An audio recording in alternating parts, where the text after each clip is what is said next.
Hello, dear students. Good morning. And today we will talk on the topic that is systematic position or systematic studies and economic importance of family Malvesi.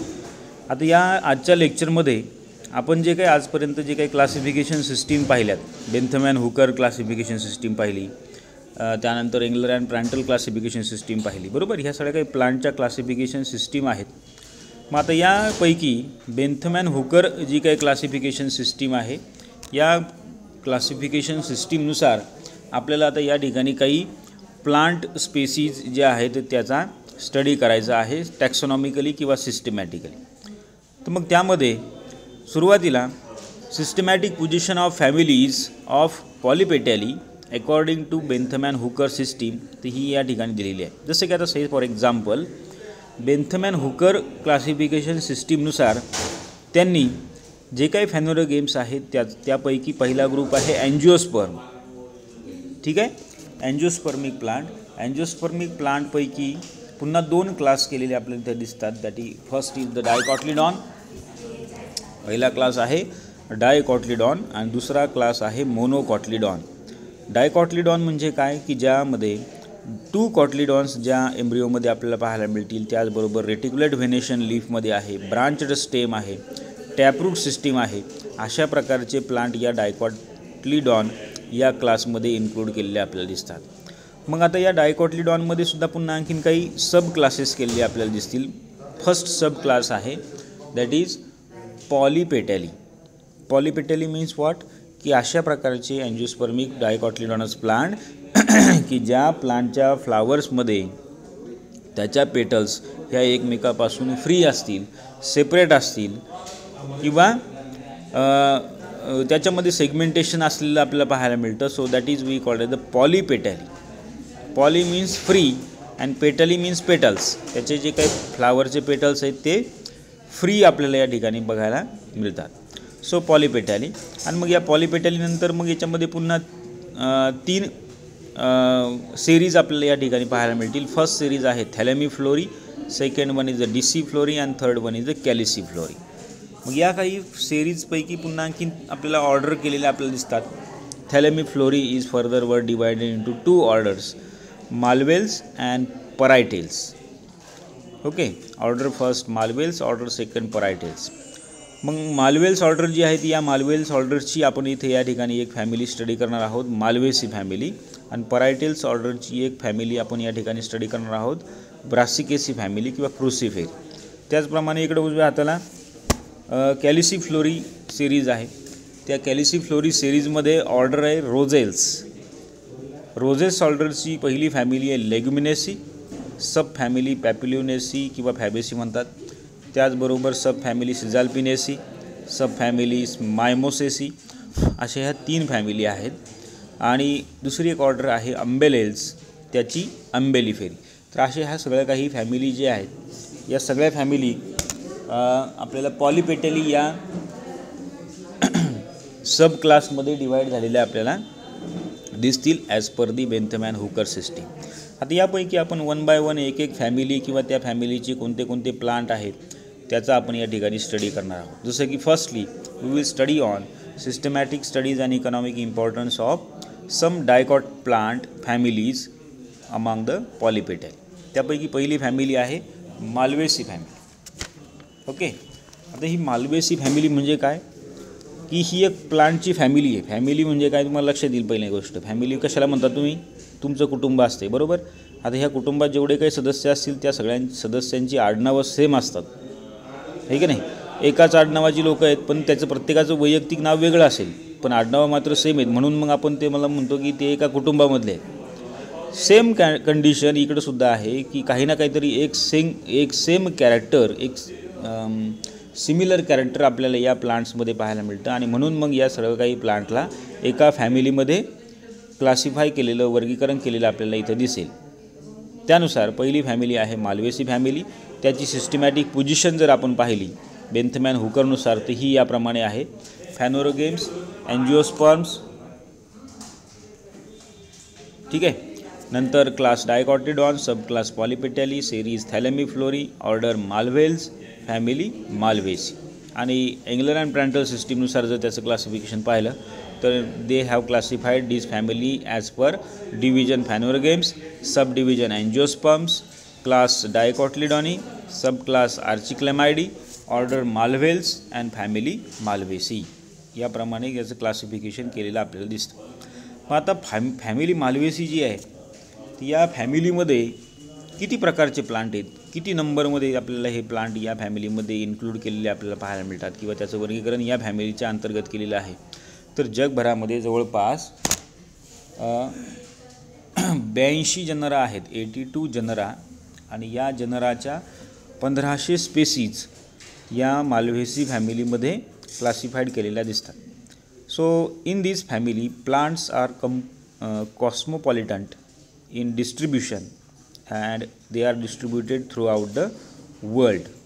म्हणजे काय की त्याचं पूर्णपणे जगभरामध्ये आपल्याला याचं distribution झालेलं या प्लांट फॅमिलीच्या प्लांटचं झालेलं पाहायला मिळतं. पूर्ण जगभरामध्ये हे प्लांट अस्तित्वात आहेत किंवा आढळतात. आणि specially they are abundant in the American tropics.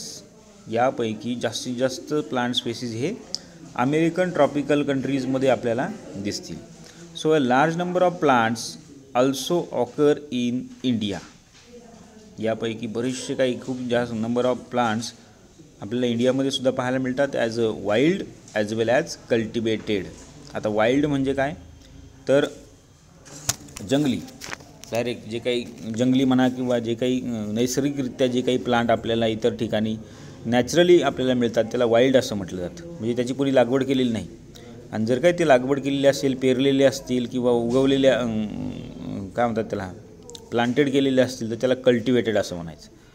तर काही कल्टिवेटेडसुद्धा आहेत आणि काही वाईल्डसुद्धा आहेत. So these plants they are belongs to various habit like shrub, trees and some of the plants are herbaceous in habit. 3 हॅबिटचे आपल्याला प्लांट या फॅमिलीमध्ये पाहायला मिळतील.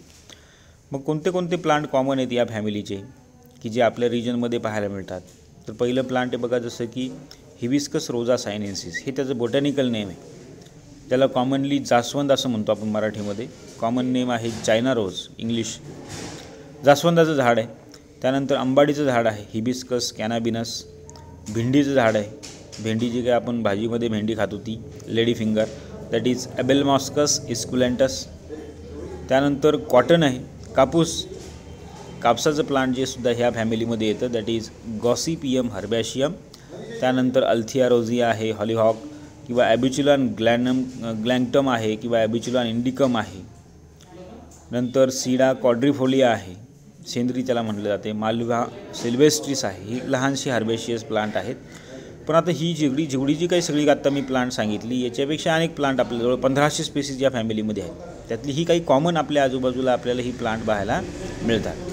तर या सगळ्या काही प्लांटमध्ये एक युनिक कॅरेक्टर आपल्याला काही पाहायला मिळेल की जे या फॅमिलीचं कॅरेक्टर आहे. ते पुढे जाऊन मी सांगणार आहे तुम्हाला. तर मग ही सर्व जी काही प्लांट आहेत या सर्व प्लांटमध्ये जे काही फ्लावरचं स्ट्रक्चर जर तुम्हाला लक्षात आलं तर तुम्ही पाहाल की सगळ्या प्लांटमध्ये एकसारखंच फ्लावर आहे आकारानं. जरी साईजनं वेगवेगळं असलं तरी त्याचा आकार, शेप किंवा त्याच्यामध्ये असणारे जे काही कॅरेक्टर आहेत हे बऱ्यापैकी सारखे आपल्याला पाहायला मिळतात. जास्वंदाचं फूल सगळ्यांनी बघितलं. त्यानंतर भेंडीचं फूलसुद्धा बघितलं असं. कापसाचं फूल बघितलेलं आहे, पळाटीचं. तर या ज्या काही स्पेसीज आहेत जसं की ॲबिच्युलॉन, माल्व्हास, माल्व्हॅस्ट्रम ही सगळी बोटॅनिकल नावं आहेत त्याची. ही सगळे ॲन्युअल हर्ब आहेत आणि काही वेळेला हे पेरिनियलसुद्धा आपल्याला पाहायला मिळतात. म्हणजे 1 वर्षापेक्षा 2 वर्षापेक्षा जास्त लाईफ या प्लांटचं आपल्याला पाहायला मिळतं. Sida cordifolia is under shrub and Hibiscus rosa sinensis they are perennial shrub while some of the very rare plants are in tree habit. अगदी कमी प्लांट की जे ट्री हॅबिटचे या फॅमिलीमध्ये पाहायला मिळतं. मग आता या फॅमिलीमध्ये असणारे जे काही प्लांट आहे त्या प्लांटचं व्हेजिटेटिव्ह कॅरेक्टर्स जर आपण पाहिले तर काय कॅरेक्टर्स पाहायला मिळतात. तर त्या प्लांटमध्ये हर्बॅशियस आहेत, श्रब आहेत, ॲन्युअल किंवा पेरिनियल, कल्टिवेटेड, वाईल्ड या प्रकारचे प्लांट आपल्याला पाहायला मिळतील. रूट सिस्टीम जर बघितली तर typically root systems are taproot system, branched. त्याचबरोबर या प्लांटला रेसिमोस टाईप किंवा सायमोस टाईपचा इन्फ्लोरेसन्स आलेला आपल्याला पाहायला मिळतो. and generally the branches of these plant are covered with stellate hairs. एक प्रकारचे हेअर्स आहेत की त्या हेअर्सचं आच्छादन किंवा त्याचं ग्रोथ आपल्याला त्या प्लांटच्या ब्रांचेसवरती स्टेमवरती झालेली पाहायला मिळते. आणि दुसरी एक कॉमन गोष्ट अशी आहे की या प्रकारच्या प्लांटच्या बार्कमध्ये म्हणजे जी काही साल आहे खोडावरची त्यामध्ये फायबर्स आपल्याला पाहायला मिळतात की जे फायबर्स अगदी स्ट्रॉंग आहेत आणि त्याचा वापर नंतर बऱ्याच वेळेला ज्यूट किंवा त्याप्रमाणे काही धागे दोरे तयार करण्यासाठी वापरला जातो. मग आता लीफचा जर काही विचार केला, या फॅमिलीमध्ये असणाऱ्या प्लांटच्या लीफचा जर विचार केला तर लीफमध्ये काय कॅरेक्टर पाहायला मिळतात तर लीव्ज आर सिम्पल. लीव्ज कसे आहेत? सिम्पल लीफ आहे. दोन टाईप आहेत बघा लीफचे, सिम्पल आणि कंपाऊंड. त्यापैकी हे सिम्पल टाईपचे लीफ आहेत. ते अल्टरनेट येतात. So alternate in phyllotaxy. Stipulate आहेत, त्याला स्टिप्युल्स असते, फ्री असतात. त्याचबरोबर लीफचा लॅमिना जो आहे विच इज एंटायर किंवा काही याच्यामध्ये पाल्मेटली लोब्ड आपल्याला पाहायला मिळतो कॉटनमध्ये. पाल्मेटली म्हणजे हाताच्या तळासारखा किंवा एकसारखा आपल्याला भेंडीमध्ये पाहायला मिळेल. त्या लीफची मार्जिन जी आहे कड, ती मार्जिन जी आहे ते विच इज एंटायर एकसारखी आहे गॉसिपियममध्ये किंवा कॉटन प्लांटमध्ये. हिबिस्कस जे काय आहे किंवा जास्वंदाचं जे काही झाड आहे त्याचं पानाची जी काही मार्जिन असते ती अशी डेंटेड असते बघ, करवतीसारखी. That is we call the crenate. त्या प्लांटच्या लीफचा सरफेस जर बघितला तर स्मूथ आहे आणि जनरली त्याच्यावरती काही ठराविक प्रमाणात हेअर्स किंवा डेन्स हेअर्स आपल्याला काही प्लांटच्या स्पेसिसच्या लीफवरती पाहायला मिळतात. मग ही अशा प्रकारची प्लांट आहेत ही या फॅमिलीमधले बघा. हे जे काही डायग्राम दिसते तुम्हाला, पहिलं आहे भेंडी, त्याचं फूल बघा. दुसरं आहे जास्वंद, त्याचं फूल बघा. नंतरही जास्वंदाचं फिगर आहे. कॉटन प्लांट आहे खाली, बाकीचे इतर आहेत. यामध्ये फुलाचा जो काही स्ट्रक्चर आहे तो बऱ्यापैकी सारखा आपल्याला पाहायला मिळतो. सेंटरला जे काही अँड्रोशियम आहेत हे सगळे युनिक अँड्रोशियम आपल्याला या फॅमिलीच्या सगळ्या प्लांटमध्ये दिसतात. आणि पेटल्स एकमेकापासून सेपरेट आहेत म्हणून आपण याला पॉलिपेटली असं म्हटलं आहे. बाकीची काय काय कॅरेक्टर आहेत ते आपण आता नेक्स्ट स्लाईडमध्ये पाहूया.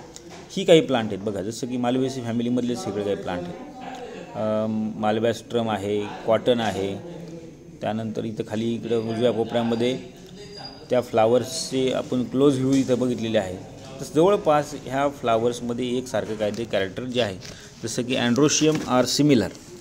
अँड्रोशियम गायनोशियम जे आहे ते सगळे या प्लांटमध्ये सिमिलर कॅरेक्टर दाखवतात. भलेही फक्त त्या फ्लावरचा कलर वेगळा असेल, त्याची लीफची साईज वेगळी असेल आणि त्यानुसारच मग ह्या वेगळ्या प्रकारच्या स्पेसिस झालेल्या आपल्याला दिसतील. साधारणतः या प्रकारचे प्लांट मालवेसी फॅमिलीमध्ये आलेले आपल्याला दिसतात. बरोबर. इथे बघा, जसं सायडा कॉर्डिफोलिया. पहिलं जे काय आहे फर्स्ट सायडा कॉर्डिफोलिया आहे. सेकंड वन इज अगेन माल्व्हास्ट्रम किंवा माल्व्हा नावाचं जीनस आहे. Third one is the hibiscus. याप्रमाणे खालीसुद्धा काही सायडा किंवा माल्व्हास्ट्रमच्या स्पेसिस आहेत. तर ही सगळी काही प्लांट या फॅमिलीमध्ये येतात. आणि मग या प्लांटच्या फ्लावरमध्ये फ्लावरिंग कॅरेक्टर जी आहे ती युनिक आपल्याला पाहायला मिळतील. फ्लावरिंग कॅरेक्टर ज्याला म्हटलं आपण, फ्लावरमध्ये दिसणारे कॅरेक्टर. फर्स्ट जर बघितलं आपण तर इन्फ्लोरेसन्स जे आहे, इन्फ्लोरेसन्स म्हणजे काय की जे काही फुलं येण्याचा जो काही तुरा आहे कोणत्या प्रकारची दोन प्रकारची इन्फ्लोरेसन्स, रेसिमोज किंवा मग सायमोज. मग आता त्यापैकी या फॅमिलीमध्ये असणारे जे काही प्लांट आहेत त्यापैकी याच्यामध्ये जनरली आपल्याला रेसिमोज टाईपचा इन्फ्लोरेसन्स पाहायला मिळतो. बरोबर.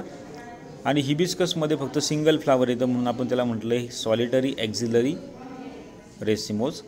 आणि बाकीच्या इतर प्लांटमध्ये मात्र रेसिम टाईप इन्फ्लोरेसन्स आपल्याला पाहायला मिळेल. काही क्वचित प्लांट आहेत की ज्याच्यामध्ये सायमोस टाईपचा इन्फ्लोरेसन्ससुद्धा दिसतो. म्हणजे तीनही प्रकारचे इन्फ्लोरेसन्स आपल्याला या फॅमिलीमध्ये दिसतात. सो या प्रकारचे इन्फ्लोरेसन्स आहे. त्यानंतर फ्लावर कॅरेक्टर जर आपण पाहिली, फ्लावर जे आहे त्या फ्लावरची कॅरेक्टर जर बघितली तर फ्लावर्स आर ब्रॅक्टिएट, म्हणजे त्याला ब्रॅक्ट असते किंवा मग कधी कधी ई ब्रॅक्टिएटसुद्धा आहेत. कंप्लीट फ्लावर आहे. कंप्लीट फ्लावर याचा अर्थ काय की त्या फ्लावरमध्ये व्हेजिटेटिव्ह आणि सेक्शुअल पार्ट दोन्ही अँड्रोशियम गायनोशियम आणि त्याचबरोबर कॅलेक्स आणि करोला या दोनही पार्ट किंवा ही चारही पार्ट त्या फ्लावरमध्ये असेल तर त्याला कंप्लीट फ्लावर असं म्हटलं जातं. यापैकी एक जरी नसेल तर त्याला इनकम्प्लीट फ्लावर असं म्हटलं जातं. सो दी आर कंप्लीट फ्लावर. बायसेक्शुअल म्हणजे काय की अँड्रोशियम गायनोशियम एकाच फ्लावरमध्ये आहेत. ॲक्टिनोमॉर्फिक म्हणजे एका फ्लावरचे एक समान असे अनेक भाग होऊ शकतात. त्याचबरोबर हायपोगायनस आहे थॅलॅमस, त्याची जी काही ओव्हरी आहे ती ओव्हरीवर आणि ओव्हरीच्या खालून बाकीचे हे सगळे काही करोला, कॅलिक्स, पेटल, अँड्रोशियम जे आहे ते निघालेले आपल्याला दिसते. पेंटामेरस आहे, म्हणजे 5 पाकळ्या त्याला आपल्याला पाहायला मिळतील. टेट्रासायक्लिक कधी 4च्या पटीमध्ये. इपिकॅलिक्स त्याला कधी आपल्याला पाहायला मिळतात. Epicalyx are 3 in cotton and many in Hibiscus and they are absent in Abutilon and Sida. म्हणजे काही प्लांटमध्ये हे इपिकॅलिक्स आहेत, ते काही प्लांट स्पेसीसमध्ये, याच फॅमिलीच्या प्लांट स्पेसीसमध्ये हे इपिकॅलिक्स आपल्याला दिसत नाहीत. त्याचबरोबर epicalyx is like a calyx and it is protect the flowers in bud condition. It protect the flowers in bud condition. म्हणजे ज्या वेळेला कळी असेल त्या कळीच्या वेळेला आपल्याला हे जे काही इपिकॅलिक्स आहेत ते त्या फ्लावरचं प्रोटेक्शन करताना दिसतात.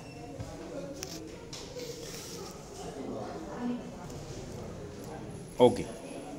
त्यानंतर इंडिव्हिज्युअल फ्लावर्स जर आपण बघितलं या फॅमिलीच्या प्लांटमध्ये, तर फ्लावरमध्ये ही कॅरेक्टर दिसतात की फ्लावर्स आर ब्रॅक्टिएट, कंप्लीट बायसेक्स्युअल, ॲक्टिनोमॉर्फिक, हायपोगायनस, पेंटामेरस, टेट्रासायक्लिक आणि त्याला इपिकॅलिक्स आपल्याला या ठिकाणी दिसतो.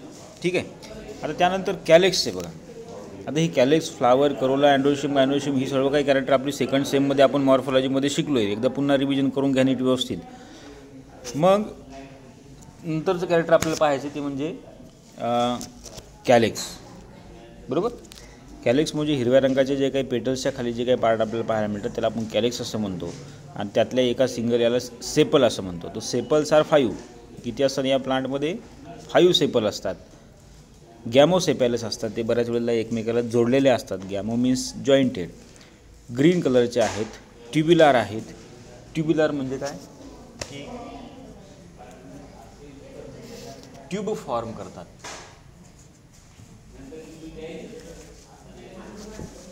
Tube means what? एका ट्यूबसारखी आपल्याला हे कॅलिक्स त्या ठिकाणी त्याची अरेंजमेंट आपल्याला पाहायला मिळते. ॲस्टिवेशन जे आहे म्हणजे आता त्या कॅलिक्सचं अरेंजमेंट हे या ठिकाणी वॉल्वेट टाईपचं आपल्याला पाहायला मिळतं. बरोबर. Valvate in cotton. आणि हेच जे काही कॅलिक्स आहेत ते परसिस्टंटसुद्धा आपल्याला पाहायला मिळतील. परसिस्टंट म्हणजे काय बघा, आता जसं की कॉटनची जी काही बॉन्ड आहेत, कॉटन प्लांटची जी काही कापसाची जी काही बोंड असतात त्या बोंडाच्या पाठीमागं कॅलिक्स असतो बघा. बरोबर. तर हा कॅलिक्स जो आहे तो त्याला म्हणतो आपण परसिस्टंट कॅलिक्स. जसं टोमॅटोला असतं आहे किंवा वांग्याला असतं त्याप्रमाणे. नंतर बघा दुसरं आहे करोला.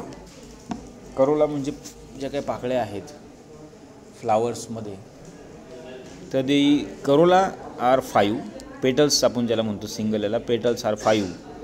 पॉलीपेटॅलस फ्री असतात. ब्राईट कलर असतात. ब्राईट कलरच्या त्या आपल्याला पाहायला मिळतील.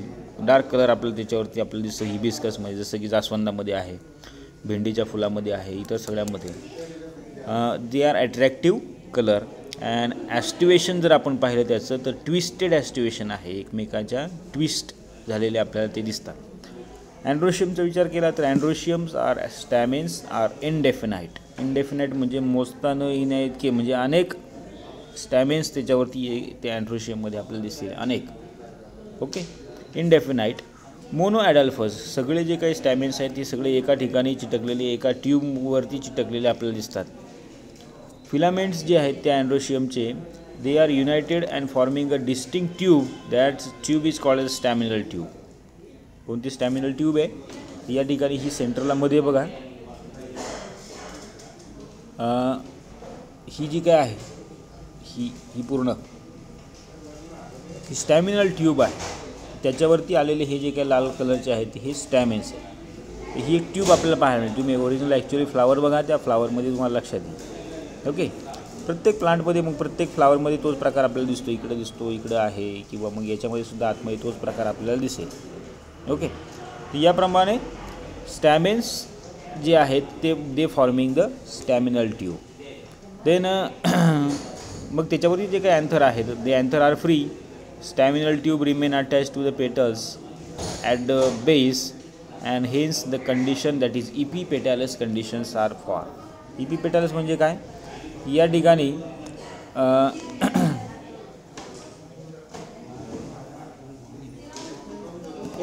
झालं का ते मला एकदा हे सांग ना कसं रेकॉर्ड केलं. एक मिनिट चालू. तर या ठिकाणी हे जे काही पेटल्स आहेत त्या petals they are attach to the याप्रमाणे मोनोपोडियल जो काही मोनोॲडल्फस जे काही स्टॅमिन आहे ते स्टॅमिन या ठिकाणी इथं पेटलला अटॅच आपल्याला पाहायला मिळतो. Therefore we called as the epipetalous stamens. ठीक आहे, इपिपेटॅलस स्टॅमिन्स असं याला म्हणतो आपण. आणि त्यानुसार anthers are free but stamens forming the epipetalous conditions. Then anthers are free kidney shape, pollen grains are spinous. बघा आता अँथर्स जे आहे ते किडनी शेप आहे. अँथर जे आहे ते कसे आहेत, किडनी शेप आणि पोलन ग्रेन त्याच्यावरती जे पाहायला मिळतात आपल्याला. ते पोलन ग्रेनचं जर का आपण मायक्रोस्कोपिक स्ट्रक्चर पाहिलं तर त्या पोलन ग्रेनवरती स्टारसारखे किंवा काटेरी स्पाईन असे आपल्याला पाहायला मिळतात. That is we called as a spinous and anthers are monothecous. तर या प्रकारची ही महत्त्वाचे अँड्रोशियमचे कॅरेक्टर्स आपल्याला या प्लांटच्या फ्लावर्समध्ये पाहायला मिळतात. आणि मग या ठिकाणी बघा हा जो आहे तो इथे या ठिकाणी इपी कॅलेक्स, हा काय होतं ते इपी कॅलेक्स आहे. त्यानंतर हे कॅलेक्स आणि हे पेटल्स, बरोबर. हे सुद्धा काय इथं इपी कॅलेक्स, कॅलेक्स आणि पेटल. याप्रमाणे हे सर्व काय आहे प्रत्येक फ्लावरच्या खालच्या बाजूला याप्रमाणे असे बऱ्याच वेळेला इपी कॅलेक्स आपल्याला पाहायला मिळतात. इपी कॅलेक्स म्हणजे काय, they are extra than the calyx. Then next character जे आहे ते गायनोशियम, फिमेल रिप्रोडक्टिव्ह ऑर्गन आपण ज्याला म्हणतो. गायनोशियमला, अँड्रोशियमला मेल रिप्रोडक्टिव्ह ऑर्गन असं म्हटलं जातं. Then gynoecium it includes penta or polycarpellary syncarpous ovary. Ovary superior. Styles are terminal, long, and they have possesses through the staminal tube. Ovary जी आहे ती कशी आहे, पॉलीकार्पेलरी आहे. पॉलीकार्पेलरी म्हणजे काय की या ओव्हरीमध्ये एकापेक्षा अनेक कार्पेल्स किंवा गायनोशियम एका ओव्हरीमध्ये दिसतात आणि ते सिंकार्पस आहेत म्हणजे एकमेकाला जोडलेले आहेत. ओव्हरी सुपेरियर आहे. स्टाईल जी आहे गायनोशियममधली style that is terminally long and it passes through the staminal tube. Then stigma free, stigma जे आहे ते कसे आहेत, फ्री आहे. Corresponds to the number of carpels. पाहता इथं तुम्हाला दिसतील, ही इथं टोकावरती बघा हे जे काय ते स्टिग्मा आहे, 5 स्टिग्मा दिसतात पिंक कलरचे, बरोबर. तर हे स्टिग्मा जे ते एकमेकापासून सेपरेट आहेत, फ्री आहेत. पण मग मात्र स्टाईल जी आहे, स्टिग्माच्या खालची जी काही स्टाईल आहे ही मात्र ही एकसारखी आपल्याला एकत्र युनायटेड झालेली आपल्याला पाहायला मिळते आतल्या बाजूने. So that is we called as the gynoecium which has free stigma but staminal tube is form and ovary is multilocular and number of locules corresponds to the number of carpels. जेवढ्या काही लोक्युल्स त्या ओव्हरीमध्ये पाहायला मिळतील तेवढे आपल्याला carpels त्याच्यामध्ये दिसतात. त्याचं प्लासेंटेशनचं जर बघितलं तर प्लासेंटेशन जे आहे ते एक्झाईल प्लासेंटेशन आहे. तर एक्झाईल प्लासेंटेशन कसं आहे ते तुम्हाला इकडं पुढच्या फिगरमध्ये दिसेल. हे बघा इथं सेंटरला बघा, सेंटरला असा सेंटरला हे सगळे काही ओव्हरी या ठिकाणी अटॅच आहेत. सेंटरला या ठिकाणी ओव्हरी अटॅच आहे आणि ही इथं पहा सेंटरला अटॅच आहे आणि त्याला म्हणून आपण म्हणतो एका मेन ॲक्सिसवरती या सर्व काही ओव्हरी किंवा ओव्ह्युल्स अटॅच्ड असलेल्या दिसतात. That is we called as the axile placentation. So these are the gynoecium structure किंवा गायनोशियमची ही कॅरेक्टर झाली. मग आता यानंतर या फॅमिलीमध्ये जे काही प्लांट आहेत त्याला कोणत्या प्रकारचं फ्रूट येतं आहे, फ्रूटचे काय कॅरेक्टर असतात. तर फ्रूट जे आहे ते कॅप्सुलार फ्रूट आहे. फ्रूट कसं आहे, कॅप्सूल टाईपचं फ्रूट.